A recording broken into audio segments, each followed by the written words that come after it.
ஒரு வழியா வந்து பார்த்தீங்கன்னா, ஸ்போர்ட்ஸோட biggest event in the world FIFA world கப்போட ஃபைனல்ஸ் முடிஞ்சிருச்சு. ஸ்பெயின் வின் பண்ணிட்டாங்க. நெறைய அர்ஜென்டைன் ஃபேன்ஸ்லாம் வந்து பார்த்தீங்கன்னா, டிசப்பாயிண்டடா இருப்பீங்க. பட் இருந்தாலும் வந்து எங்க தலைவனுக்கு ஏற்கனவே ஒரு வேர்ல்ட் கப் இருக்கு அப்படின்னு சொல்லிட்டு வந்து பார்த்தீங்கன்னா, நெஞ்ச தேத்திக்கிட்டு பிரியா விடை வந்து உங்களோட லெஜெண்டுக்கு வந்து குடுத்துருப்பீங்க. அது மட்டும் இல்லாம ஸ்பெயின் வந்து பார்த்தீங்கன்னா, இன்னொரு முறை அவங்க வந்து வேர்ல்ட் சாம்பியன் ஆயிருக்காங்க. வேர்ல்ட் சாம்பியன், யூரோப் சாம்பியனா இருந்து 2012 வரைக்கும் பார்த்தீங்கன்னா வந்து ஆண்டுகிட்டு இருந்தாங்க. திருப்பியும் இப்போ வந்து ஆள வந்துட்டாங்க அப்படின்னு தான் சொல்லலாம். நேத்து நிஜமாவே ஒரு பியூட்டிஃபுல் ஃபுட்பால் பார்த்த மாரி தான் வந்து இருந்தது. அமெரிக்கால நடந்ததுனால, குறிப்பா நியூயார்க்ல நடந்ததுனால வந்து பார்த்தீங்கன்னா, ரொம்ப பெரிய அட்டென்ஷன் இதுக்கு வந்து கிடைச்சது. அண்ட் அமெரிக்கால நெறைய பேர் வந்து ரொம்ப ட்ரெடிஷ்னலா ஃபுட்பால் பார்க்க மாட்டாங்க அப்படின்னாலும் வந்து பார்த்தீங்கன்னா, இந்த வாட்டி இது ஒரு பெரிய மீடியா அட்டென்ஷன் கிடைச்சதுனால, நெறைய பேர் அந்த ஊர்லயும் வந்து இந்த டோர்னமெண்ட்ட பார்த்து ரசிச்சாங்க. ஸோ அ முழுசாவே பேசிக்கா பார்த்தீங்கன்னா வந்து நேத்தி ஸ்பெயின் டாமினேட் பண்ண ஒரு கேம் அப்படின்னு தான் வந்து சொல்லலாம். அர்ஜென்டினாவோட கோல் பக்கம் தான் வந்து ஆல்மோஸ்ட் பால் ஃபுல்லாவே வந்து இருந்துச்சு. இன்ஃபாக்ட் வந்து மெஸ்ஸியே வந்து பார்த்தீங்கன்னா, 54 வாட்டி தான் வந்து பால் மேல கால் வச்சிருக்காரு. அந்த அளவுக்கு வந்து அவர வந்து டாமினேட் பண்ண விடாம தான் வந்து நேத்து பார்த்தீங்கன்னா விளையாடியிருந்தாங்க. 90 மினிட்ஸ் தாண்டியும் வந்து போறப்போ வந்து நிஜமாவே திருப்பியும் அர்ஜென்டினா வின் பண்ணிருமோ அப்படின்னு போயிட்டே இருக்கிறப்போ வந்து எக்ஸ்ட்ரா டைம்ல ஃபெர்ran டாரஸ் சப்ஸ்டிட்யூட்டா வந்து சும்மா செஞ்சு விட்டு போயினே இருந்துட்டாப்ல. இன்னொரு வாட்டியும் கோல் போட்டாரு. பட் ஆஃப் சைட் சொல்லிட்டு அத வந்து டிஸ்அலோவ் பண்ணிட்டாங்க. அப்புறம் கொஞ்சோண்டு மினிட்ஸ் தான் இருந்துச்சு. அதுக்குள்ள ஏதாவது மெஸ்ஸி மேஜிக் நடக்கும். அர்ஜென்டினா வந்து பார்த்தீங்கன்னா, முழு புஷ் பண்ணிட்டே இருந்தாங்க. ஆனாலும் கடைசியில ஸ்பெயின் வந்து பியூட்டிஃபுல்லான கேம்ல விளையாடி வின் பண்ணிட்டு போயிட்டாங்க. ஸோ பேசிக்கா அர்ஜென்டினாவோட ஏன் ஸ்பெயின் பெட்டர் டீமா இருந்தது அப்படின்னு பார்த்தீங்கன்னா, அர்ஜென்டினா இந்த டோர்னமெண்ட் முழுக்கவே வந்து பார்த்தீங்கன்னா, ரொம்ப அக்ரெசிவா விளையாடுனாங்க. நல்லாவும் விளையாடுனாங்க. அதில வந்து குற்றம் சொல்லவே முடியாது. தே ஆர் பெட்டர் டீம் நெறைய மேட்சஸ்ல கம்பேர் பண்ணும்போது.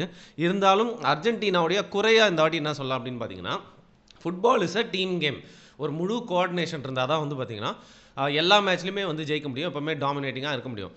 அப்படி இருக்கிறப்போ என்னதான் ஒரு பெரிய லெஜண்ட் மெஸ்ஸி அவங்க பக்கம் இருந்தாலும், இந்த வாட்டி ஒரு டீம் எஃபோர்ட் அப்படிங்கிறது அவங்ககிட்ட ஒரு கம்மியா தான் இருந்துச்சு. அவங்க இவ்ளோ தூரம் வந்ததே வந்து பார்த்தீங்கன்னா, இண்டிவிஜுவல் பெர்ஃபார்மன்ஸஸால தான். ஏன் மெஸ்ஸியே வந்து பார்த்தீங்கன்னா, 2ண்ட் பிளேஸ்ல கோல்டன் பூட்டுக்கு 2ண்ட் பிளேஸ்ல வந்து ஃபினிஷ் பண்ணியிருக்காரு. 8 கோல் போட்டு.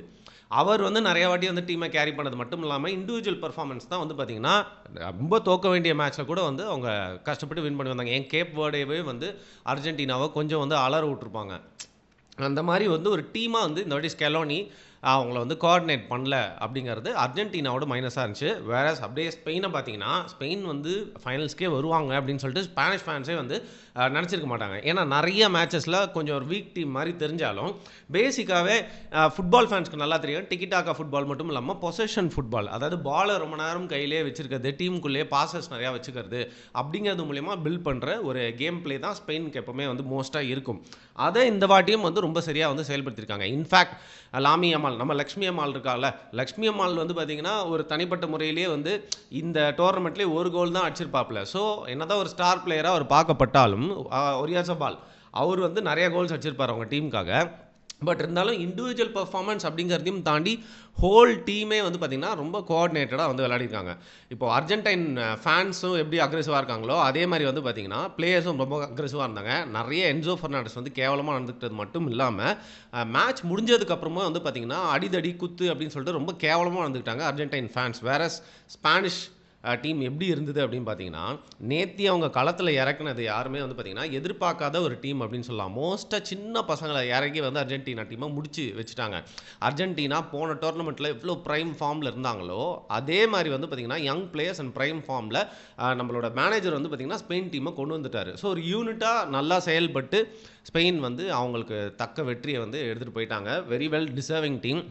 கிறிஸ்டியானோ ரொனால்டோ வந்து பார்த்தீங்கன்னா, டோர்னமெண்ட் விட்டு போனாலும், அவரோட ப்ரெடிக்ஷனா வந்து ஸ்பெயின் ஈஸியா வின் பண்ணும் அப்படின்னு சொல்லியிருந்தாரு. தலைவா நீ வேற தலைவா, நீயே டோர்னமெண்ட் விட்டு போயிட்ட. ஏற்கனவே நம்மள வந்து கப் இல்லன்னு சொல்லிட்டு கலாய்ச்சிட்டு இருக்காங்க. இந்த நேரத்தில ஏன்யா வாய விடுற? ஆப்போசிட்டா இருந்துச்சுன்னா ரொம்ப அசிங்கமா போயிரும்னு பார்த்தா, நல்ல வேளை அவர் சொன்னது அதாவது நடந்துச்சு.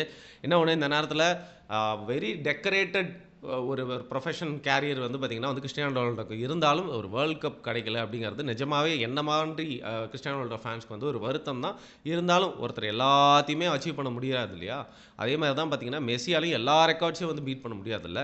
ஸோ மெஸ்ஸி வந்து ஒரு வேர்ல்ட் கப்போட இன்டர்நேஷனல் கேரியருக்கு வந்து இதோட விடை கொடுக்க போறார் அப்படின்னு நினைக்கிறேன். கிறிஸ்டியானோ ரொனால்டோவும் வந்து வேர்ல்ட் கப் மேட்ச்ல கடைசியா அவங்க விளையாடுனாங்கல்ல, அதோட வந்து போவாது. இன்னொரு ஒரு மேட்ச் விளையாடி அவர் வந்து ஒரு டெக்கரேட்டட் ஃபுட்பாலராக வந்து பார்த்தீங்கன்னா வந்து ஒரு பெரிய பாராட்டு விழா மாதிரி நடத்தி அதுக்கு மேலே வந்து முடிச்சுப்பார் அப்படின்னு நினைக்கிறேன். முடிக்கிறப்போ ஆப்வியஸ்லி இன்டர்நேஷனல் கோல்ஸ்லேயே அதிக கோல் அடித்தவராக வந்து கிறிஸ்டியானோ இருப்பார். சரி, இந்த டோர்னமெண்ட்டை பற்றி வந்து பேசலாம். இந்த டோர்னமெண்ட்டில் கோல்டன் பால் ஃபுல் டோர்னமெண்ட்லேயே வந்து பார்த்தீங்கன்னா நல்லா விளையாடின ஒரு பிளேயர் அப்படின்னு சொல்லிட்டு வந்து பார்த்தீங்கன்னா ஸ்பானிஷ் கேப்டன் ராட்ரிக்கு வந்து கோல்டன் பால் கொடுத்துருக்காங்க. And golden glove best goal keeper அப்படிங்கிறது அதுவும் ஸ்பானிஷ் கோல் கீப்பர் தான் உனாய் சிமன். அவர் வந்து பார்த்தீங்கன்னா நிஜமாவே செம்ம பர்ஃபார்மன்ஸ். இந்த நேரத்தில் வந்து எமிலியானோ மார்டினஸ் பற்றி நம்ம சொல்லாமல் இருக்க முடியாது. எப்பயோ அர்ஜென்டினாவோட கதை முடிஞ்சிருக்கும். அதை வந்து பார்த்தீங்கன்னா 11 சேவ் பண்ணி எக்ஸ்ட்ரா டைம் வரைக்கும் எடுத்துகிட்டு போனது வந்து எமிலியானோ மார்டினஸ் தான். நல்ல பர்ஃபார்மன்ஸ். அவரும் பார்த்தீங்கன்னா வந்து அவர் மேலே நம்மளுக்கு நிறைய விமர்சனம் இருந்தாலும் நேற்று நிஜமாக உயிரை கொடுத்து விளையாடிருப்பாப்ல. ஸோ அதையும் தாண்டி வந்து பார்த்தீங்கன்னா பெஸ்ட் யங் பிளேயரும் ஸ்பானிஷ் தான். பவு குபார்சி அப்படின்னு சொல்லிட்டு வந்து பார்த்தீங்கன்னா அவர் வந்து ஒரு யங் டேலண்ட்டாக வந்து ஐடென்டிஃபை பண்ணியிருக்காங்க. And golden boot obviously Kylian Mbappe. நிஜமாவே கிலியன் எம்பாப்பே 3வது வேர்ல்ட் கப்பாக வந்து பார்த்தீங்கன்னா சூப்பராக விளையாடிட்டு இருக்காப்புல. ஏற்கனவே ஒரு வேர்ல்ட் கப் வின் பண்ணியிருந்தாலும் போன டோர்னமெண்ட்டில் ஃபைனல்ஸ் வரைக்கும் வந்து தோற்றுருந்தாலும் இந்த வாட்டி வந்து பார்த்தீங்கன்னா 4வது இடம் தான் வந்து ஃப்ரான்ஸ் டீமுக்கு வந்து கிடச்சிருக்கு. ஆனால் தன்னுடைய டீமை வந்து நல்லாவே தோளில் சுமந்து கூட்டிகிட்டு போனவர் எம்பாப்பே. இன்னொரு ஒரு விஷயம் சொல்லணும். மிராஸ்லாவ் க்ளோஸ் வந்து ரொம்ப நாள் வந்து ஒரு ரெக்கார்டை வச்சுருந்தார் அதிக கோல்ஸ் வேர்ல்ட் கப்பில். அதுக்கப்புறம் மெஸ்ஸி வந்து அதை பீட் பண்ணுறாரு. ஆனால் ரொம்ப சீக்கிரமாகவே வந்து பார்த்திங்கன்னா இந்த ரெக்கார்ட்ஸ் எல்லாத்தையும் வந்து கிலியன் எம்பாப்பே வந்து பீட் பண்ணிடுவார். ஏன்னா அவருக்கு ஏஜ் அண்ட் டைம் இருக்குது அப்படிங்கிறதுனால அவர் தான் வந்து பார்த்திங்கன்னா அவரோட கேரியர் முடிகிறப்போ வேர்ல்ட் கப்பில் அதிக கோல்ஸ் அடிச்சவராக இருப்பார் அப்படிங்கிறதும் நம்ம வந்து ப்ரெடிக்ட் பண்ணுறோம். ஸோ இந்த வாட்டி கோல்டன் பூட் வந்து எம்பாப்பேக்கு வந்து கிடச்சிருக்கு. இந்த தேர்ட் பிளேஸ் மேட்சை பற்றி நம்ம பேசியே ஆகணும். அதில் வந்து பார்த்திங்கன்னா 10 கோலுங்க மொத்தம். இங்கிலாந்து வர்சஸ் ஃப்ரான்ஸில் ஃப்ரான்ஸ் வந்து 4, இங்கிலாந்து வந்து 6 கோல் வந்து போட்டிருக்காங்க. 2 பேருமே வந்து பார்த்திங்கன்னா தோத்த வெறியில் 3வது இடத்துக்கு இல்லைடா நாங்கள் யாருன்றதை பெருசாக அடித்து காட்டுவோம், கோயிங் வித் அ பேங்க் அப்படின்னு சொல்லுவாங்க இல்லையா, அந்த மாதிரி வந்து ஒரு விடை பெறும் போது வந்து 2 டீமுமே வந்து அவங்களோட முழு டேலண்ட் வந்து காமிச்சாங்க. அது மட்டும் இல்லாமல் பெஞ்ச் பிளேயர்ஸ் எல்லாத்தையும் ஃபுல்லாக இறக்கி வந்து அடித்து காட்டுங்கடா யார் பெருசு அப்படிங்கிற மாதிரி கழிந்தாங்க. ஸோ இந்த வாட்டி world cup is not only about football. அமெரிக்காவை பொறுத்த வரைக்கும் உங்களுக்கு அவங்களோட கல்ச்சர் மாதிரியே வந்து இந்த வேர்ல்ட் கப்பை மாற்றிட்டு என்ன பண்ணிட்டாங்க, நிறைய கமர்ஷியல் பிரேக்ஸு, அதுக்கப்புறம் வந்து ஆட்டம் பாட்டம்லாம் எப்பவுமே வந்து இந்த மாதிரி கடைசியாக இருக்கிறப்போ வந்து பார்த்தீங்கன்னா ஷக்கீரா போன்ற பெரிய பிரபலங்கள்லாம் வந்து பெர்ஃபார்ம்லாம் பண்ணுவாங்க. ஆனால் இந்த வாட்டி வந்து கொஞ்சம் நிறைய நேரம் அதை வந்து பண்ணியிருந்தாங்க. ஹாஃப் டைம் ஷோ மட்டும் இல்லாமல் மேட்ச் ஸ்டார்ட் ஆகிறதுக்கு முன்னாடி மட்டும் இல்லாமல் அதுக்கப்புறம்னு சொல்லிட்டு நிறைய பேர் இருந்தாங்க. டாம் க்ரூஸ் வந்து ஒரு பெரிய ஸ்பீச் வந்து கொடுத்துருந்தாரு. இனியஸ்டா பழைய ஸ்பானிஷ் பிளேயர் அவர் தான் வந்து வேர்ல்ட் கப் எடுத்துகிட்டு வந்து வச்சிருந்தாரு. கட்சி சர்ஜியோ ராமோஸ் பழைய லெஜெண்ட் அவர் எடுத்துகிட்டு போய் தான் வேர்ல்ட் கப்பை கொடுத்தாரு. அப்புறம் மடோனா பெர்ஃபார்ம் பண்ணாங்க. உலகக்கோப்பைனாலே வந்து பெஸ்ட் பெர்ஃபார்மன்ஸ் அப்படின்னா அதாவது தங்களோட என்டர்டைன்மெண்ட்டில் வந்து ஷக்கீரா தான். அவங்களும் பார்த்தீங்கன்னா சூப்பராக பெர்ஃபார்ம் பண்ணியிருந்தாங்க. ஜஸ்டின் பீபர் ரொம்ப நாளுக்கு அப்புறம் வந்து பார்த்தீங்கன்னா இந்த மாதிரி பெர்ஃபார்மன்ஸ் பண்ணியிருந்தாரு. இதில் இருக்கலே ஹைலைட் என்ன அப்படின்னு பார்த்தீங்கன்னா ஐஷோ ஸ்பீட். 21 வயசில் வெறும் ஸ்ட்ரீமிங் மட்டுமே கொஞ்ச நாளுக்கு முன்னாடி பண்ணிட்டு கொலைக்காத்துக்கே ஃபேமஸ் ஆகிட்டு ரொனால்டோ ஃபேனாக மட்டும் இருந்தார். இப்போ வந்து வேர்ல்ட் கப்லேயே பர்ஃபார்மன்ஸ் மட்டும் இல்லாமல் அவரோட லைவ் ஸ்ட்ரீமே வந்து பார்த்தீங்கன்னா வேர்ல்ட் கப் நடந்திருக்கும் போதே ஒரு லைவ் ஸ்ட்ரீமே வந்து கோடிக்கணக்கு பேர் வந்து பார்த்துட்டு இருந்தாங்க. அந்த அளவுக்கு வந்து ஐஷோ ஸ்பீடோட வளர்ச்சி அப்படிங்கிறது இந்த வேர்ல்ட் கப்லேயும் வந்து தெரிஞ்சு.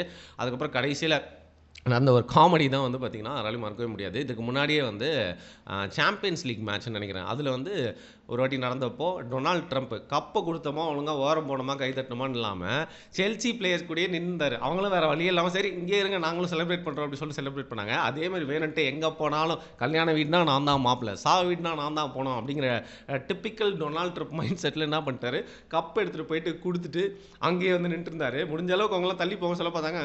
நான் நிப்பண்டா அப்படின்னு சொல்லிட்டு அவரோட ஸ்டெப்பை வேற போட்டுட்டு அங்கேயே நின்னாரு. ஃபீஃபா பிரசிடென்ட்டுக்கு என்ன பண்ணுறதுனே தெரியல. அவரை கூப்பிட்டு போய் இறங்க சொல்லலான்னு பார்த்தா கடைசியில் இறங்கி போனது ஃபீஃபா பிரசிடென்ட் தான். ஸோ இந்த மாதிரி கொஞ்சம் காமெடியான விஷயம்லாம் வந்து நடந்துச்சு. ஸோ ரொம்ப நாளாக வந்து பார்த்திங்கன்னா அமெரிக்காவை ஆக்கிரமிச்சிட்டு இருந்த அர்ஜென்டைன் ஃபேன்ஸ்லாம் திருப்பி அவங்களோட ஊருக்கு வந்து கிளம்பியிருப்பாங்க. ஸோ மொத்தத்தில் வந்து ரொம்ப அதிகமான மீடியா அட்டென்ஷன் கிடைச்ச வேர்ல்ட் கப்பில் இதுவும் ஒன்று. ஏன்னா சோஷியல் மீடியா வந்து ரொம்ப அதிகமாக இந்த 4 வருஷத்தில் இன்னும் அதிகமாகவும் வளர்ந்துருச்சு இல்லையா.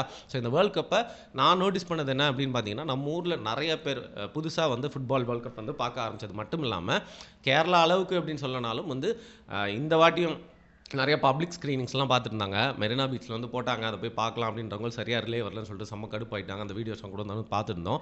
ஸோ பேசிக்லி வந்து நிறைய இடங்கள் எல்லாருமே கூடி வந்து ஃபுட்பாலை பார்த்தது அப்படிங்கிறது நல்ல விஷயம் தான்.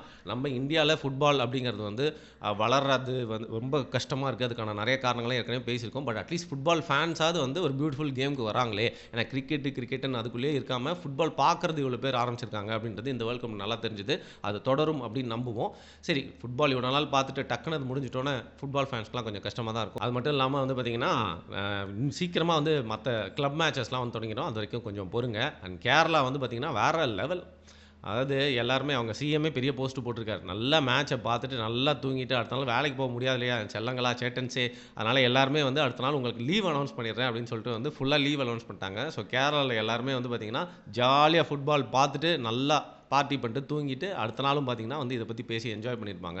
இதெல்லாம் வந்து நம்ம இந்தியாவில் பெருசாக நம்ம ஃபுட்பால் டீம் இல்லை அப்படின்னா கூட வந்து பார்த்திங்கன்னா அந்த ஃபுட்பாலோட பவர் அதோட இன்ஃப்ளூயன்ஸ் எந்த அளவுக்கு இருக்குது அப்படிங்கிறத பார்க்கறதுக்கு பிரமிப்பாக இருந்துச்சு.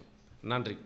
நீங்கள் இந்த வேர்ல்ட் கப்பை என்ஜாய் பண்ணியிருந்தீங்க அப்படின்னா அதை பற்றி வந்து உங்களோட எக்ஸ்பீரியன்ஸை கீழே கமெண்ட் பண்ணுங்கள். மெஸ்ஸி வந்து தோத்ததை பற்றி என்ன நினைக்கிறீங்க, ஸ்பெயின் டீம் ஜெயிச்சதை பற்றி என்ன நினைக்கிறீங்க அப்படிங்கிறதையும் மறக்காமல் கீழே கமெண்ட் பண்ணுங்கள். நன்றி.